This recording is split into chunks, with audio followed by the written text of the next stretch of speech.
আয়েশা সিদ্দিকা ইতি প্রশ্ন করেছেন, স্যার আসসালামু আলাইকুম, আমরা 2-3 মাস থেকে হালকা কোমর ব্যথা তেমন গুরুত্ব দেইনি, কিন্তু 15 দিন ব্যথা বেড়ে যাওয়ায় একজন মেডিসিন বিশেষজ্ঞ দেখাই। উনি আমাকে অন্য টেস্টের সাথে এক্সরে দেন। এক্সরে করানোর সময় বলেন যে আমার হাড় ক্ষয় হয়েছে কোমরে, কিন্তু ওষুধ খাওয়ার পর ব্যথা এত বেশি বেড়ে যায় যে বিছানা থেকে নামতে পারছি না।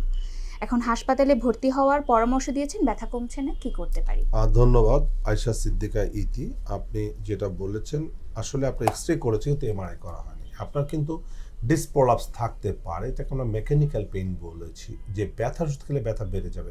কোমর ব্যথা যদি মেকানিক্যাল পেইনে আক্রান্ত থাকে কেউ, তাহলে পেইন কিলার খেলে ব্যথা ভালো হবে না, কারণ আপনার রোগটা ভালো হচ্ছে না। সো ব্যথা বেড়ে যাবে, এটা থেকে আপনার কিডনির সমস্যা হতে পারে, মৃত্যু, প্যারালাইসিস, অনেক কিছুই হতে পারে। কারণ আমরা অনেক রোগী পেয়ে থাকি এই কোমর ব্যথার কারণে পেইন কিলার খেতে খেতে খেতে খেতে প্যারালাইসিস হয়ে হুইল চেয়ার আমাদের কাছে আসছে। সো আপনাকে আমি আগেই সতর্ক করে দিই, পেইন কিলার বন্ধ করতে হবে, আপনাকে অবশ্যই হসপিটালে ভর্তি থাকতে হবে, কিন্তু জেনারেল হসপিটালে এটা ট্রিটমেন্ট হবে না। এটা রিহ্যাব হসপিটালে রাখবে, যেমন এসপি হসপিটালের মতো এরকম রিহ্যাব হসপিটালে আপনাকে 3 থেকে 6 সপ্তাহ ট্রিটমেন্ট নিতে হবে। হসপিটালে 3 সপ্তাহ থাকলে যথেষ্ট, বাকিটা বাসায় থাকবেন। 3 সপ্তাহ ট্রিটমেন্ট নিলে ওই ফাটলটা রিপেয়ার করে মাসলকে স্ট্রং করে দেওয়া হবে, যেন ফার্দার আর কখনো এই সমস্যাটা না হয়। যেটা আমরা বলছি 42 দিন কষ্ট করবেন, 42 বছর ভালো থাকবেন। আসলে চিকিৎসাটা কিন্তু 7 দিন 10 দিনের জন্য করা হয় না।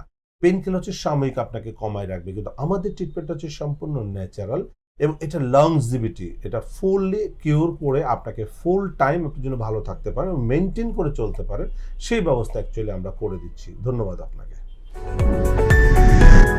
এসপি হাসপাতাল, আন্তর্জাতিক মানের পূর্ণাঙ্গ ব্যথা নিরাময় হাসপাতাল।